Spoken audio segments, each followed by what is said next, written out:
Hello, dear story lovers. At the amount of 1,000 subscribers, I will post a huge series of special stories for you. Subscribe now. Elara May wheeled herself onto the wooden porch of her small home on the edge of Crestview, her telescope balanced carefully on her lap. The warm summer air buzzed with the sounds of cicadas, but she paid no attention. Her focus was on the stars, their shimmering beauty and escape from her earthbound struggles. Born with a rare condition that paralyzed her legs, Elara had learned to navigate a world not built for her. While others saw a frail girl confined to a wheelchair, she saw herself as a dreamer and a fighter. She devoured books on astrophysics and engineering, built small robots in her father's shed, and dreamed of one day reaching the stars herself. That night, as the sky stretched infinitely above her, she aligned her telescope toward a cluster of stars she hadn't observed before. Her breath caught as one of the stars began to move. At first, she thought it was a satellite, but its erratic zigzagging disproved that notion. Then, it stopped directly above her house. A piercing beam of light shot down, engulfing her. The telescope fell with a clatter as Elara was lifted from her wheelchair. Her arms flailed, and she screamed, but her voice was swallowed by the hum of an unseen force. The ground disappeared, and she was enveloped in a blinding white glow. When the light dimmed, Elara found herself in a room that seemed alive. The walls pulsed softly, and everything shimmered as if made from liquid silver. She tried to move, but an invisible force held her in place. Her fear was interrupted by the arrival of the beings. They were tall and sleek, their translucent bodies refracting the light into rainbows. Their heads were elongated, and their eyes, if they could be called that, were glowing orbs of shifting colors. They moved without walking, gliding silently across the metallic floor. Elara's fear was replaced by a mixture of awe and defiance. Why am I here?" she demanded, her voice trembling but resolute. The beings didn't speak. Instead, a voice echoed in her mind, clear and emotionless. "You have been selected for the ritual of the dragon." Elara blinked. "The what?" The beings explained, their voices overlapping in her head like a symphony of thoughts. The ritual of the dragon was a test conducted once every millennia to determine the worthiness of a species. A single individual would be chosen to face their most feared predator, a dragon named Crag. Victory was impossible, but the test wasn't about survival, it was a measure of defiance, willpower, and courage. The aliens had chosen Elara for her perceived weakness, believing that a crippled human girl would provide them with an easy victory in their ritual. Anger boiled within her. "You kidnapped me for some sick game because you think I'm weak?"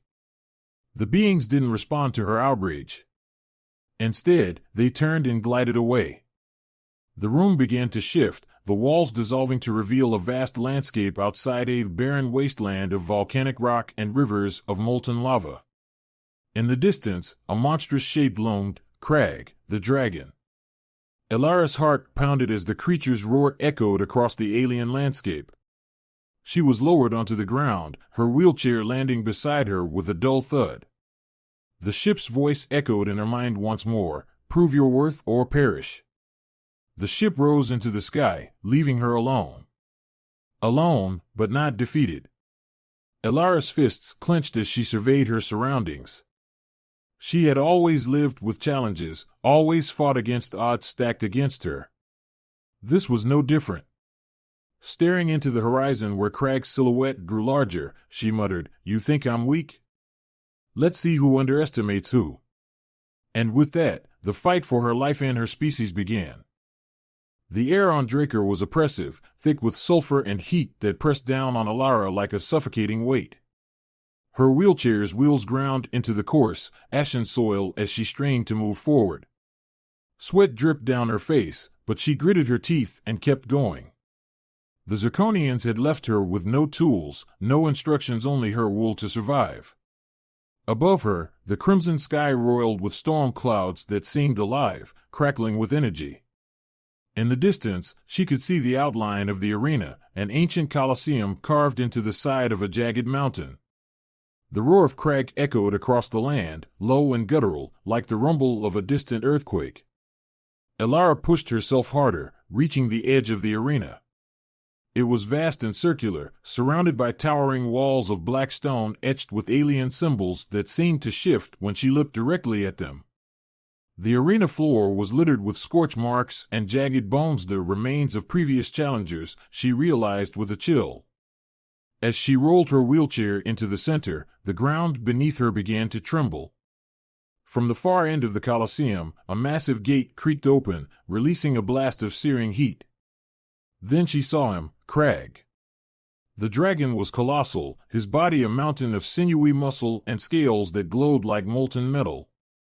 His wings were vast, casting a shadow that enveloped the arena. His eyes, the color of molten gold, locked onto her. For a moment, she was frozen in place, her heart pounding as he let out a deafening roar. The ground beneath her cracked from the sheer force of it. "This is it," she whispered to herself. Her hands tightened on the rims of her wheelchair. Crag lunged forward, his massive claws tearing through the ground as he approached with terrifying speed. Elara acted on instinct, jerking her wheelchair to the side. The dragon's claws swiped through the space she had occupied a moment before, sending chunks of earth flying. Her mind raced. She couldn't outrun Cragnot in this chair. But she could outthink him. Her eyes darted to the metallic escape pod embedded in the arena floor, discarded after her rough landing. She wheeled toward it as Crag circled, his tail smashing into the ground and sending a shockwave that nearly tipped her over. "Elara, focus," she muttered. Years of tinkering with machinery had taught her how to improvise. The pod was scorched and dented, but its components might still be functional. As Crag closed in, she yanked open a panel and began ripping out wires and gears, her hands moving with frantic precision. Crag let out another roar, his head rearing back as he prepared to unleash a torrent of fire. Elara ducked behind the pod just as a stream of liquid flame engulfed it, the heat blistering her skin even from behind cover. When the fire ceased, the pod was reduced to a molten husk, but Elara had what she needed. She worked quickly, attaching parts to her wheelchair and converting it into a crude, all-terrain vehicle. Using salvaged power cells, she jerry-rigged a propulsion system, and with a loud hiss, the chair surged forward, faster than she had ever moved before. The next time Crag lunged, Elara darted past him, her wheelchair skidding across the arena floor. The dragon hesitated, momentarily thrown off by her sudden speed. Elara used the opportunity to circle him, studying his movements. She noticed something. Crag's right wing was slightly damaged, the membrane torn in places. He favored his left side when turning. It was a weakness, small but exploitable. Elara took a deep breath.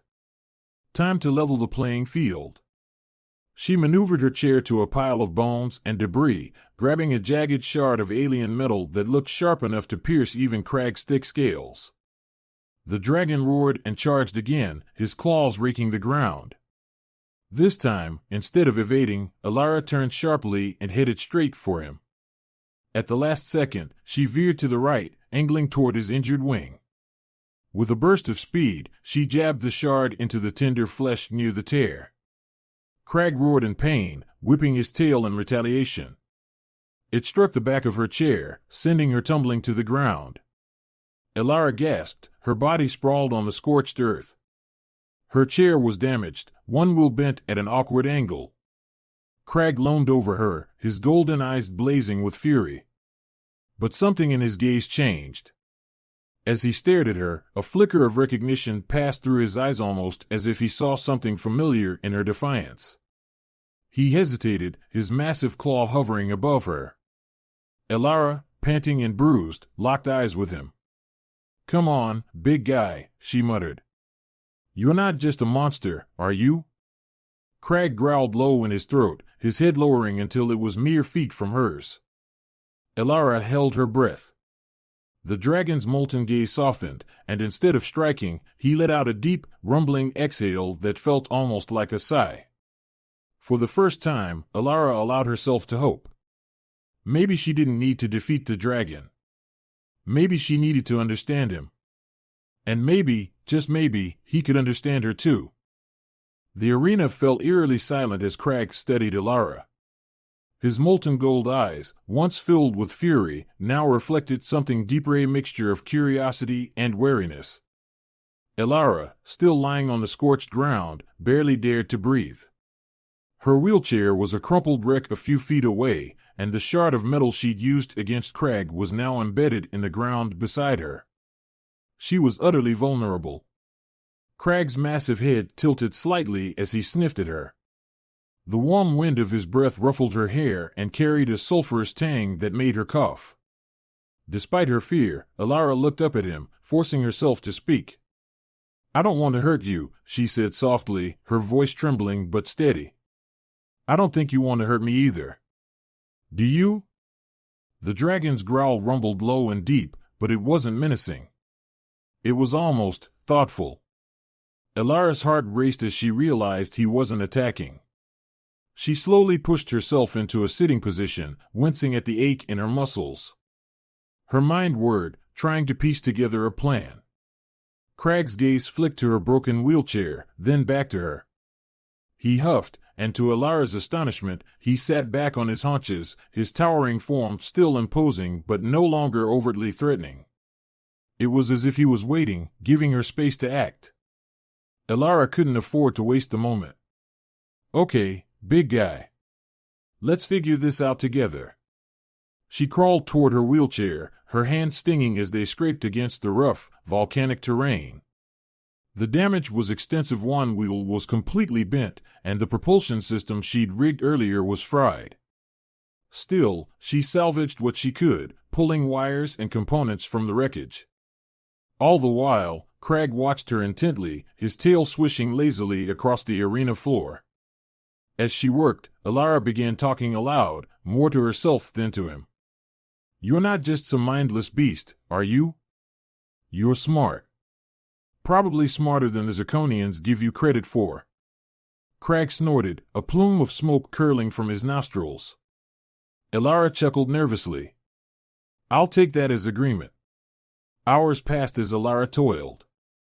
She managed to cobble together a crude device, a handheld energy emitter using the remnants of the pod's power cells. It wasn't much, but it was enough to emit a short burst of energy. She hoped it would serve as both a tool and a potential defense mechanism if things went south. Finally, she turned to Crag. "All right, here's the deal. I can't get out of here without your help. And maybe, just maybe, you don't want to be here either." The dragon's gaze remained locked on hers, unblinking. Elara took a deep breath and raised her hand slowly, palm outstretched. "Trust me?" For a long, agonizing moment, Crag didn't move. Then, with a surprising gentleness, he lowered his massive head, pressing the tip of his snout against her hand. Elara's breath hitched. His scales were warm, almost hot, but not unbearable. A sense of awe washed over her. She had connected with this creature, this being of raw power and ancient fury. "All right," she whispered. "Let's get out of here." Elara climbed onto Crag's back, gripping the ridges of his molten scales. They were smoother than she expected, their heat pulsing like a heartbeat. Crag rose to his full height, spreading his enormous wings. The wind from the motion nearly knocked her off, but she held on tightly, her heart pounding with a mixture of terror and exhilaration. With a deafening roar, Crag launched into the air. The force of the takeoff pressed Elara down against his back, and the heat of his wings slicing through the air enveloped her. They soared above the arena, the black stone walls shrinking below them. Elara felt a surge of triumph. She had defied the Zirconians' expectations. She wasn't just surviving, she was escaping. As they flew over the wasteland of Draker, Elara spotted the Zirconian ship hovering in the distance, a shimmering beacon of silver light. Crag's growl rumbled beneath her as if he sensed her thoughts. She tapped his scales lightly. "That's our way out," she said, pointing toward the ship. "But we're going to have to get creative." Crag banked sharply, heading toward the vessel. Elara's mind raced. The Zirconians would undoubtedly see them coming, and she needed to think fast if they were going to stand a chance. She gripped the energy emitter tightly, praying it would be enough. As they neared the ship, a sudden burst of light erupted from its underside. The Zirconians were firing at them, brilliant beams of energy slicing through the sky. Crag roared, dodging and weaving with astonishing agility for a creature his size. Elara clung to him, her stomach lurching with every sharp maneuver. "Hold steady, Crag," she shouted, adjusting her grip on the emitter. When the ship loomed close enough, she aimed at its glowing underbelly and fired. The emitter crackled and sputtered, releasing a jagged bolt of energy that struck one of the ship's propulsion systems. Sparks erupted, and the ship lurched, its beams faltering. "Got it!" Elara cried, triumph surging through her. Crag seized the opportunity, diving toward the ship. With a deafening roar, he clawed at its exterior, tearing through its metallic hull like paper. Elara fired again, targeting the ship's energy core. The vessel shuddered violently, its lights flickering. The Zirconians inside were thrown into chaos, their telepathic commands overlapping in confusion. Elara could feel their panic in her mind like static. She grinned fiercely. "Not so smug now, are you?" As the ship began to plummet toward the ground, Crag pulled away, carrying Elara to safety. They landed on a distant ridge, watching as the vessel crashed in a fiery explosion. For the first time since her abduction, Elara felt a sense of control, a sense of victory. She patted Crag's massive neck. "We did it, buddy." The dragon let out a low rumble that sounded almost like a purr. Together, they had not only survived, but had formed an unlikely bond that defied everything the Zirconians had expected. Now, it was time to decide their next move. The Zirconian ship lay in ruins, its fiery wreckage smoldering in the barren landscape of Draker. Elara leaned against Crag's warm scales, catching her breath as she surveyed the destruction.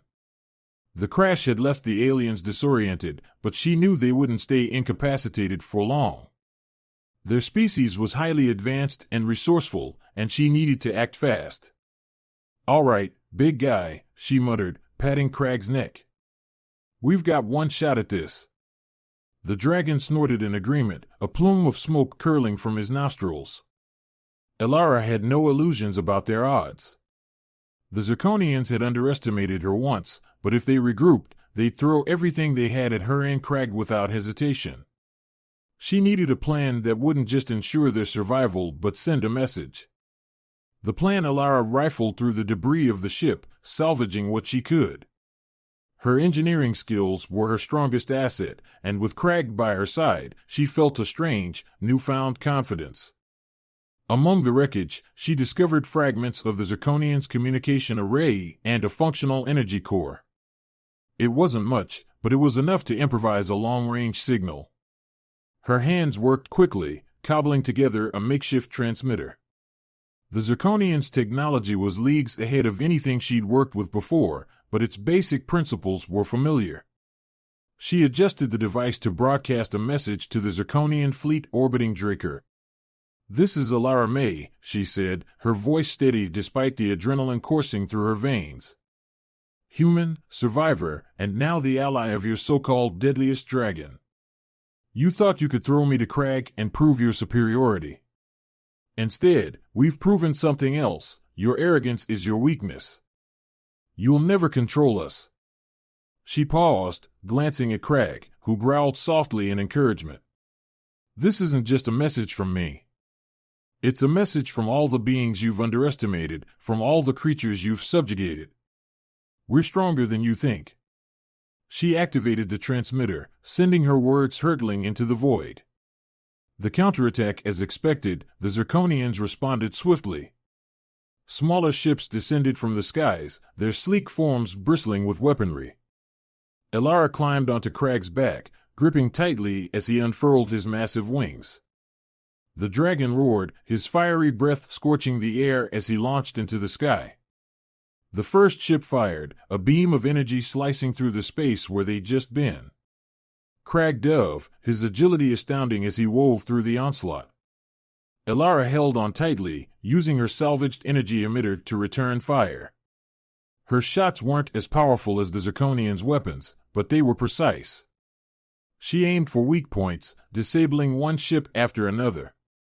Crag closed the distance with the nearest vessel, his claws ripping through its hull. He unleashed a torrent of flame, engulfing the craft in a fiery explosion. Elara whooped, exhilarated despite the danger. "We're not just surviving," she shouted over the wind. "We're winning." The remaining ships hesitated, their movements faltering. It was a small victory, but Elara knew it wouldn't last. The Zirconians were calculating, and they'd adapt quickly. She needed to deliver a final blow. Turning the tables, Elara directed Crag toward the Zirconians' fallen mothership. The energy core she'd salvaged from its wreckage was still active, a volatile power source that could be weaponized. Her plan was risky, possibly suicidal, but it was the only way to ensure the Zirconians wouldn't pursue them. "Crag, we need to get that core into the fleet," she said, pointing toward the cluster of ships orbiting the planet. The dragon rumbled in understanding, his golden eyes narrowing with determination. They soared back to the crash site, where Elara quickly rigged the energy core to her makeshift propulsion system. The device was crude, but it would work as a bomb if she could deliver it to the fleet. She secured it to Crag's back, her hands shaking with urgency. "This is it," she whispered. "Let's show them what happens when you underestimate us." Crag launched into the sky, carrying the volatile core with him. The remaining ships fired relentlessly, but the dragon was unstoppable. Elara clung to him as they broke through the atmosphere, her heart pounding as the Zirconians' fleet came into view. "Now, Crag," she shouted. With a roar, the dragon hurled the core toward the largest ship. Elara activated the detonation sequence, and they veered away just as the core exploded in a blinding burst of energy. The shockwave rippled through the fleet, disabling several ships and forcing the rest to retreat. The sky above Draker was eerily quiet as Crag and Elara descended. The Zirconians were gone, their arrogance shattered. Elara slumped against Crag's neck, exhaustion and relief washing over her. A new beginning. Back on the ground, Elara gazed at the wreckage and the desolate landscape. She knew she couldn't stay here, but she also couldn't return to Earth, not yet. She looked at Crag, who stared back at her with a mixture of affection and respect. "We did it," she said softly, patting his scales. "But this isn't the end, is it? There's more out there, more like you, more like me." Crag rumbled in agreement, nudging her gently with his massive head. Together, they had defied the odds and forged an unbreakable bond. Now, they were free to chart their own course, to explore the galaxies as equals. Elara climbed onto Crag's back once more, her heart swelling with a sense of purpose. "All right, big guy. Let's see what's out there." With a powerful leap, Crag launched into the sky, carrying Elara toward a future filled with possibilities. They were no longer victims of the Zirconians' cruelty. They were legends in the making. And their story was just beginning.